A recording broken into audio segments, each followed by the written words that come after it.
Hello guys, how are you? I'm Hardeep Singh. Welcome back to your own YouTube channel. IELTS updates and recent exams. For more updates related to recent IELTS exam writing test topics, listening, reading, practice test, and speaking, you got guesswork. Please, guys, participate in everyday listening and reading practice test to achieve your desired band score in your actual IELTS exam. Please hit the like and subscribe button. Press the bell icon for the upcoming notifications. Don't forget like, subscribe and share my YouTube channel and my Facebook page, IELTS updates and recent exams. Part 1. You'll hear two university students planning a computer programming lesson. First, you have some time to look at questions 1 to 4.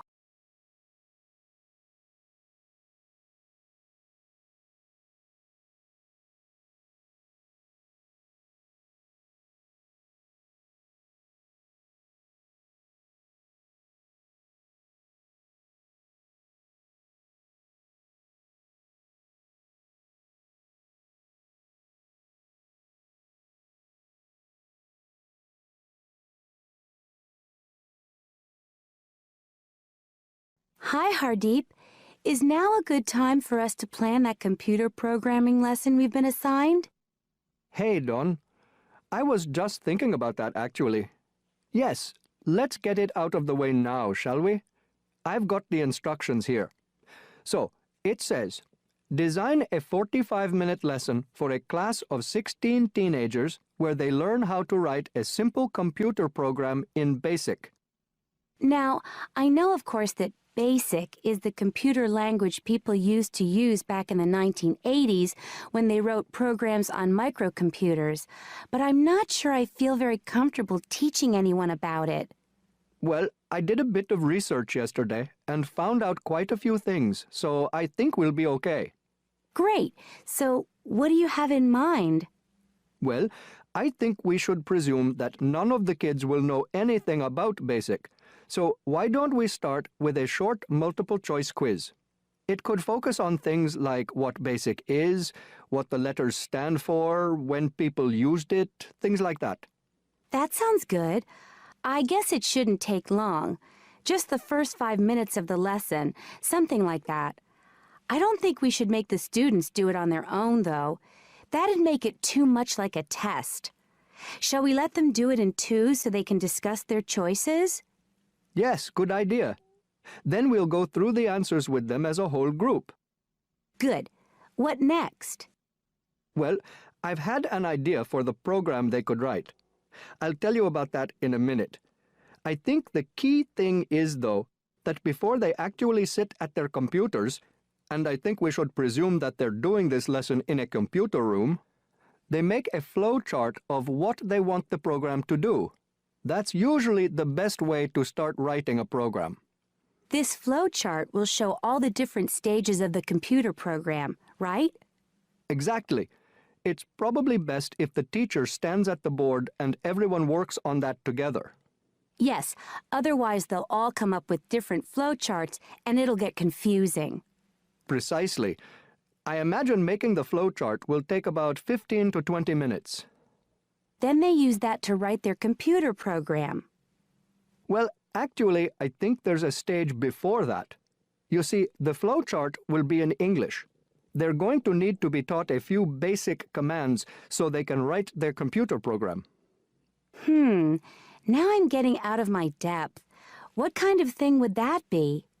Well, for example, when you want text to appear on the screen, the command is print in capital letters, followed by the text you want to appear in double inverted commas. Oh yes, I think I've seen that before. Right. So they'll need to be taught 5 or 6 commands before they use them to write their program.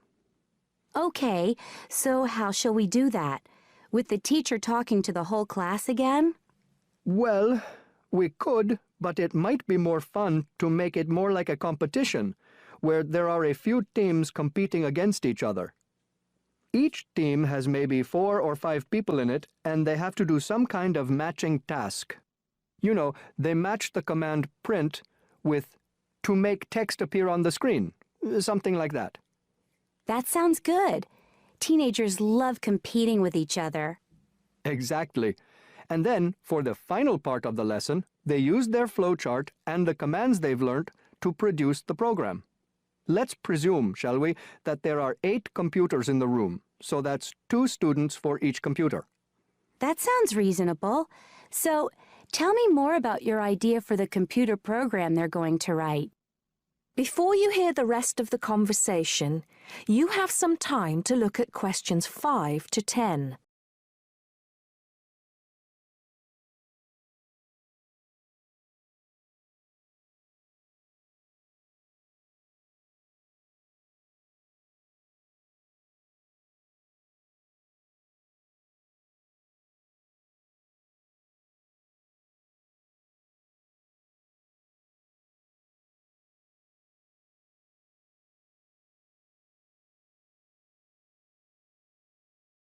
Okay, so it's a very simple program. I've actually written it down here so we can go through it together. Okay, so the first line says 10 CLS. What on earth does that mean? Well, every line of a basic computer program starts with a number. They usually go up in tens, so the first line is 10, the second 20, and so on. And CLS is the command we use in BASIC to clear the screen. Oh, I see. So that's just telling the computer to start with a blank screen. Exactly. Then we move on to the next line. So this one says 20, print, guess a number between 1 and 10. Right, I see. That appears on the screen. It's not that difficult, is it, when you get the hang of it? Let's see if I can work out the next one. 30, input I. Oh, not sure about that. Well, all that's saying is that the person playing types in a number. Input is the basic command for type in, and I just means any number you like. Oh, okay. Then what happens next depends on what the number is. So we've got 40 if I is less than 1, or if I is greater than 10. Then print. Bad choice. Right. So if they type, say, 0 or 11, that appears on the screen. Exactly. And then this next line takes them back to where it asks them to type in a number between 1 and 10. That's line 50. I see. And line 60 says, if I equals 6, then print. Correct. Ah, okay. So if they've typed 6, they've got it right. And if they haven't typed 6, which is the next line, then try again comes up on the screen, and that takes them back to where they choose another number. It's clever. Well done. That is the end of part 1. You now have half a minute to check your answers.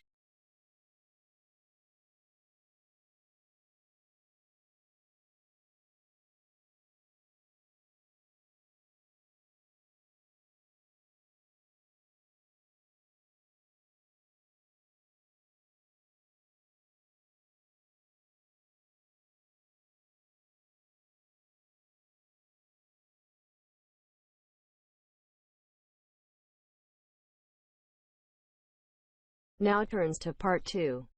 You will hear a recorded message giving information about an animal park.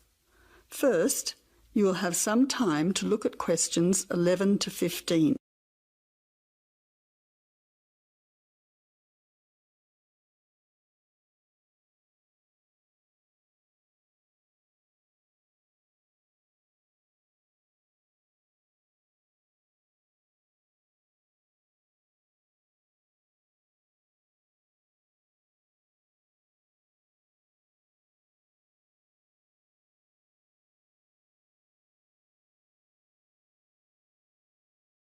The Australian Wildlife Park is very proudly owned and operated by an Australian family, John and Amanda Brooks, who operate the Australian Wildlife Park with their children, David and Sandra.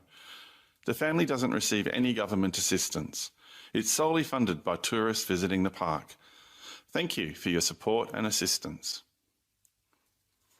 When the Brooks family purchased the Australian Wildlife Park in 1987, the park housed a small collection of animals and birds on a modest 5-acre or 2-hectare property.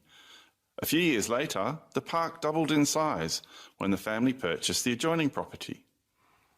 Also, the collection of animals started to boom. In May 2003, the family designed and built a new park in the public open space, once again more than doubling in size. The park now features about 200 species with more than 2,000 head of animals, birds and reptiles.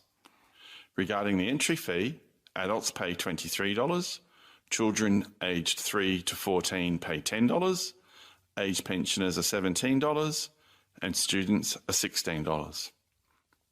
One of the great things about the Australian Wildlife Park is that all of the attractions are included in the entry fee. No extra money is needed around the park, so make the most of your experience. All shows, talks, photo opportunities and animal food are included in your entry fee. In addition, the Australian Wildlife Park is open every day of the year from 9 a.m. to 5:30 p.m, except Christmas Day, 25th of December. Before the final part of the message, look at questions 16 to 20.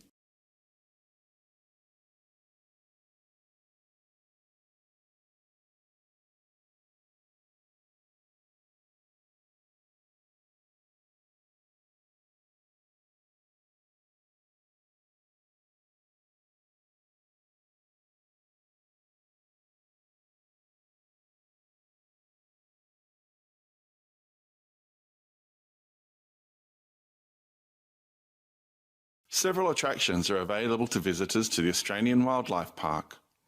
Firstly, you can meet the koalas between 10 a.m. and 4:30 p.m. Here, people can view the koala colony in a natural environment. Another attraction is to feed the kangaroos between 9 a.m. and 5:30 p.m. Visitors can take a walk through the kangaroo enclosure, viewing them in a natural environment. Kangaroo food is provided and the kangaroos are very friendly. Also enjoyable are the wombats. At 11 a.m, 2 p.m. and 3:45 p.m, there are interactive shows where the team is delighted to introduce you to these popular animals. Other attractions that may interest you are an interactive farmyard, suitable for children of all ages. Animal food is provided and the animals are very friendly. In addition, the working farm is where the country comes to town. Visitors can milk a cow, bottle feed a lamb, watch farm dogs gathering the sheep. All the excitement of a real Australian farm. When they ask for volunteers, be sure to put your hand up. Everyone can get involved. We at the Australian Wildlife Park hope all our visitors have an enjoyable time. See you soon. That is the end of part 2. You now have half a minute to check your answers.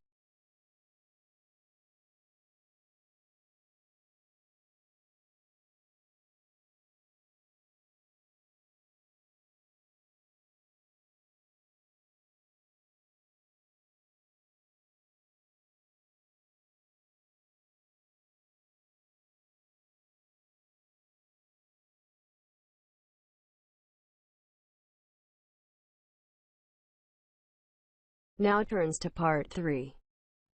You will hear a discussion between two students and their tutor. First, you have some time to look at questions 21 to 25.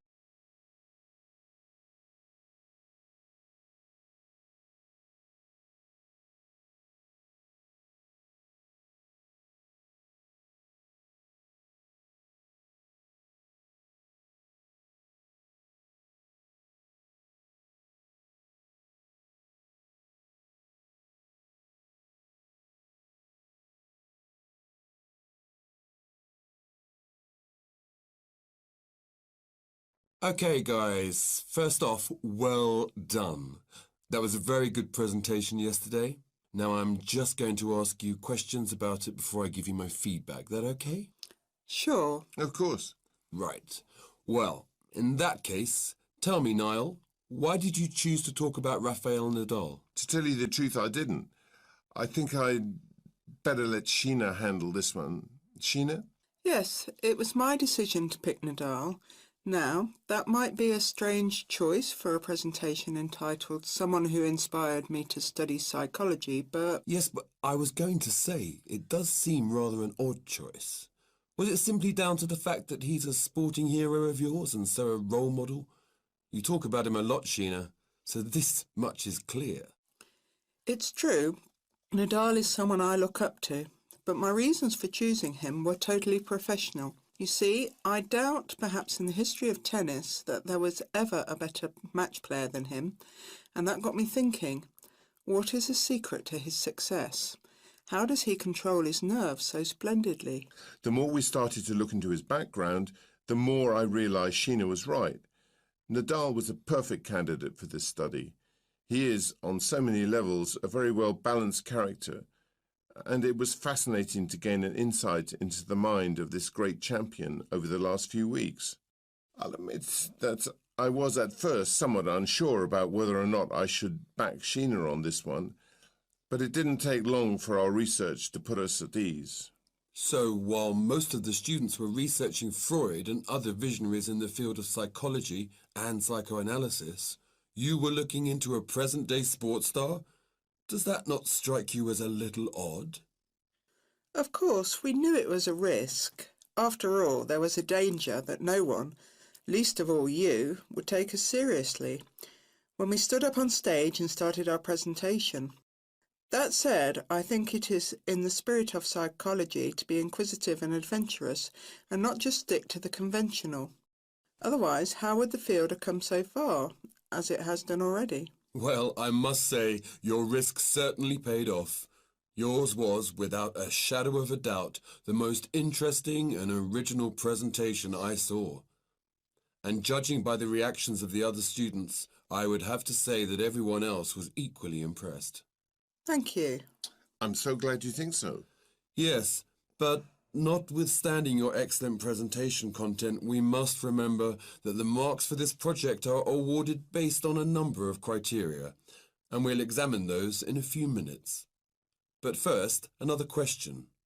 Where did you find your sources?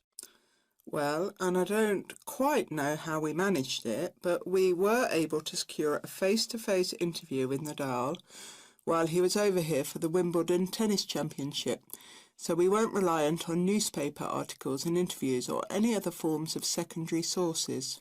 We did, however, find the library's sports archive an invaluable backup aid to help us fill in the gaps and piece together our interpretation of what makes Nadal such a mentally strong champion.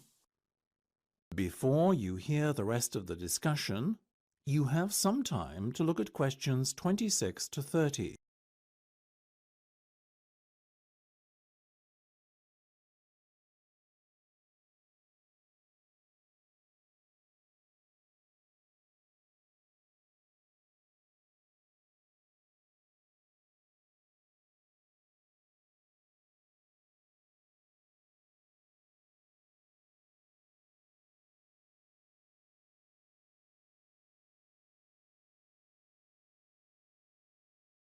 Okay, well, as I said, congratulations again for your excellent work.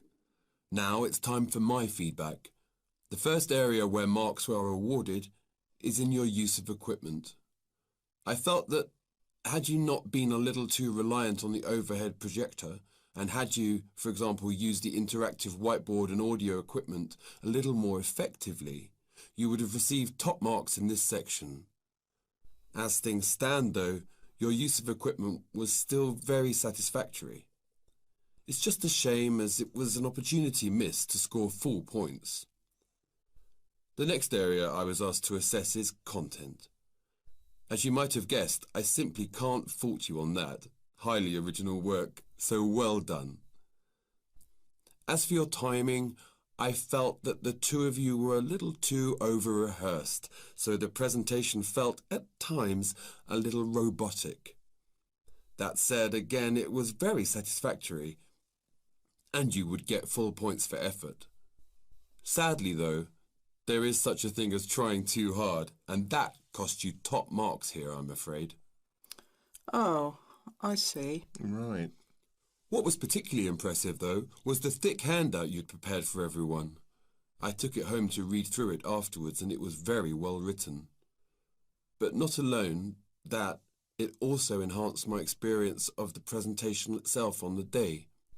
as I was able to refer to the handout for further information on what was being discussed and to answer any questions I had. Very nice.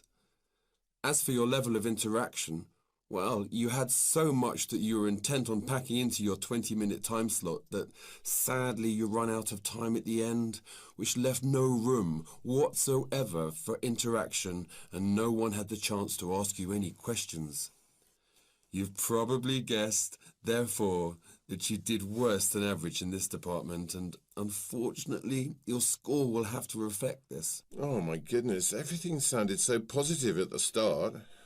That is a big disappointment. We worked so hard. Now, don't be so quick to get deflated. Remember, your presentation skills only count for 15% of the project grade. Your score in this assessment, even if it were terrible, would still not be enough to prevent you from getting top marks overall. It's very hard to score well in the presentation assessment anyway, so believe me, you both did reasonably well. Thank you. I wish I felt like that. Yes, your feedback was very constructive. We're just a little disappointed with ourselves. Why? That is the end of part 3. You now have half a minute to check your answers.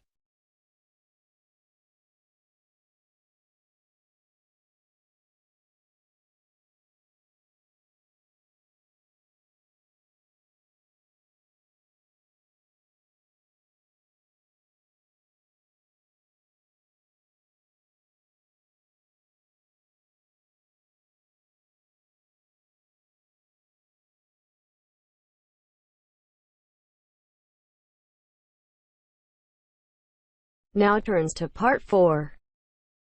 You will hear a psychology undergraduate describing the research she is currently doing on expertise in creative writing. First, you have some time to look at questions 31 to 40.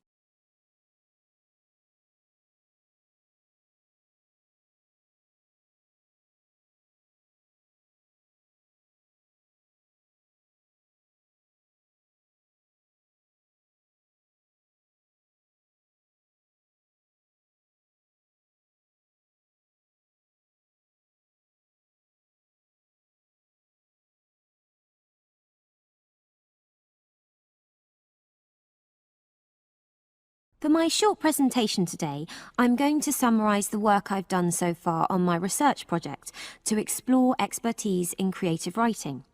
Essentially, I'll share with you the process I underwent to gather my interim findings. First of all, I should give a little relevant background information about myself. Before I started my current degree course in cognitive psychology, I studied English literature, and as you can imagine, this meant I spent a great deal of time thinking about the notion of creativity and what makes people develop into successful writers. However, the idea for this research project came from a very specific source. I became fascinated with the idea of what makes an expert creative writer when I read a well-known 20th century writer's autobiography. I won't say which one at this stage, because I think that might prejudice your interpretation. Anyway, this got me thinking about the different routes to expertise. Specifically, I wondered why some people become experts at things, whilst others fail to do so, in spite of the fact that they may be equally gifted and work equally hard. I started to read about how other researchers had explored similar questions in other fields. I began to see a pattern that those studies which involved research in a lab were too controlled for my purposes, and I decided to avoid reading them. I was quite surprised to find that the clearest guidance for my topic came from investigations into what I call practical skills, such as hairdressing or waiting tables. Most of these studies tended to use a similar set of procedures, which I eventually adopted for my own project.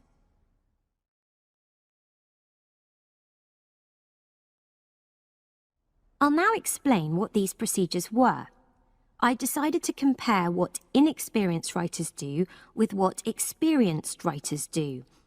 In order to investigate this, I looked for 4 people whom I regarded as real novices in this field, which proved easy, perhaps unsurprisingly.